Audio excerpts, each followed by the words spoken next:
l'Éternel confirme toujours la parole de ses serviteurs.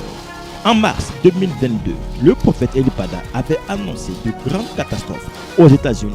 Depuis 2022, la prophétie est entrée dans son accomplissement. Nous assistons depuis lors à des catastrophes qui frappent les États-Unis.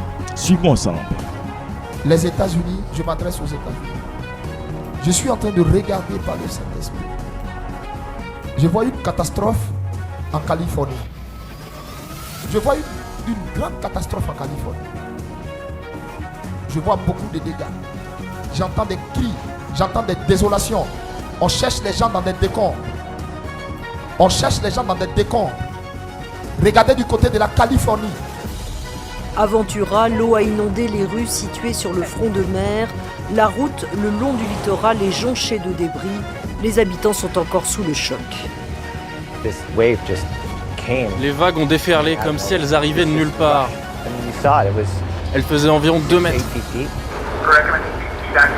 Plus au nord, malgré l'alerte vague submersion déclenchée jeudi et les avertissements répétés de la police, les habitants de Rio del Mar ont eux aussi été surpris par la puissance des vagues. Ça a été un pur moment de panique. Pour être honnête, la plupart des gens ne s'y attendaient pas. Ça fait 20 ans que je vis ici et c'est la deuxième fois que je vois ça. L'alerte vague submersion n'est pas terminée. De nouvelles vagues de plus de 4 mètres sont encore attendues samedi. À mesure que la planète se réchauffe, les vagues sont de plus en plus grosses en Californie et les déferlantes comme celles qui submergent aujourd'hui le littoral de la côte ouest américaine de plus en plus fréquentes. Une récente étude montre qu'elles sont 2 fois plus nombreuses qu'avant 1970, accélérant du même coup l'érosion des côtes et provoquant des inondations à répétition. Aux États-Unis, une très violente tempête provoque des dégâts et des inondations considérables en Californie. Au moins 3 morts déjà signalés et des sauvetages sont menés en urgence au milieu de torrents d'eau et de boue. Les images commentées par Henri Dreyfus. Surtout, ne pas se fier aux apparences. Madame a sans doute eu la peur de sa vie, elle s'en sort indemne. Ce conducteur, en revanche, a eu moins de chance. Après avoir été désincarcéré par les pompiers, il a fini à l'hôpital. Des chutes d'arbres par dizaines, conséquence des fortes précipitations qui s'abattent sur la Californie. L'état d'urgence a été déclaré dans plusieurs comtés, car les glissements de terrain se multiplient. Voici ma maison. Comme mon fils habite dans la rue, il est venu me prévenir en me disant « Tu dois sortir vite d'ici ». Donc on a déguerpi dès 7h du matin. La plupart des Californiens ne s'attendaient pas à un tel cumul de pluie. Ce conducteur en a fait les frais. Plus léger, cet automobiliste s'est retrouvé coincé sur le toit de sa voiture, au milieu de terres inondées. Sur les collines de Beverly Hills, plusieurs voitures ont été ensevelies par des glissements de terrain. Avec des sols aussi saturés, l'eau n'est plus absorbée. Et c'est à ce moment-là que tout commence à bouger avec des glissements de terrain.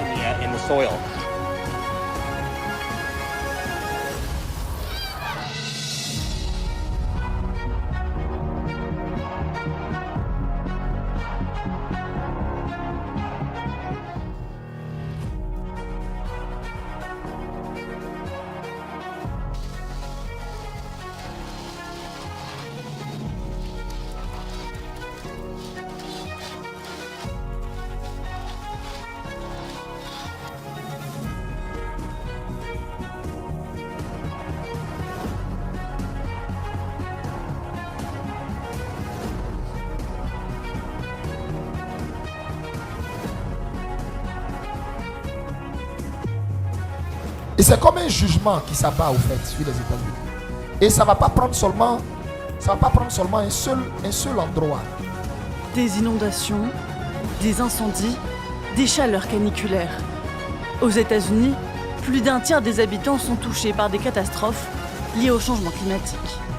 Le plus impressionnant, ces inondations sans précédent à Yellowstone dans le nord-ouest.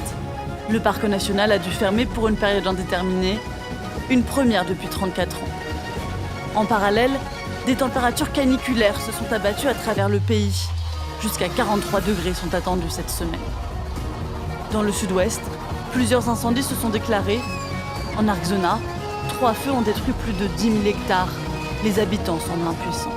En Californie aussi, des feux de forêt ont poussé des centaines d'habitants à fuir leur foyer. Pour les scientifiques, aucun doute, chacun de ces phénomènes est aggravé par le changement climatique. Vu du ciel, difficile de distinguer les routes de la rivière Kentucky. À Jackson, l'eau est montée en l'espace de quelques heures, submergeant et ravageant les maisons. Certains habitants ont dû se réfugier sur leur toit et être élitreillés par la marine nationale. Beaucoup sont sous le choc. On a dû nager pour s'en sortir, l'eau était froide. J'en avais par-dessus la tête. C'était terrifiant, tout a disparu, tout le bureau a été détruit. Près de 25 000 personnes étaient jeudi sans électricité et certaines sans eau courante. Plusieurs victimes ont été recensées, mais les autorités s'attendent à ce que les chiffres s'aggravent. Le gouverneur a déclaré l'état d'urgence dans plusieurs comtés. Des pluies torrentielles s'abattent depuis mercredi sur l'État rural du centre des États-Unis. Le président américain Joe Biden a décrété l'état de catastrophe naturelle et a débloqué des renforts fédéraux pour soutenir les zones affectées par la tempête et les inondations.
Les images sont impressionnantes, les conséquences déjà terribles.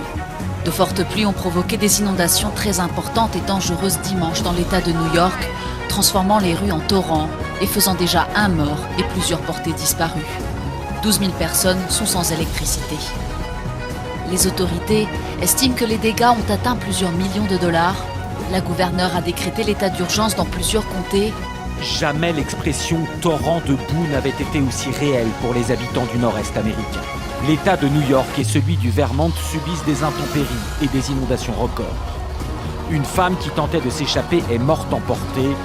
Ce résident âgé, lui, a pu être récupéré in extremis par les secours. Il a suffi d'une demi-heure, 45 minutes maximum pour que je ne puisse plus sortir de la maison. J'étais vraiment pris au piège. La gouverneure de l'État a prévenu ses administrés que le réchauffement climatique était à l'œuvre. Les dégâts sont déjà estimés à plusieurs milliards de dollars.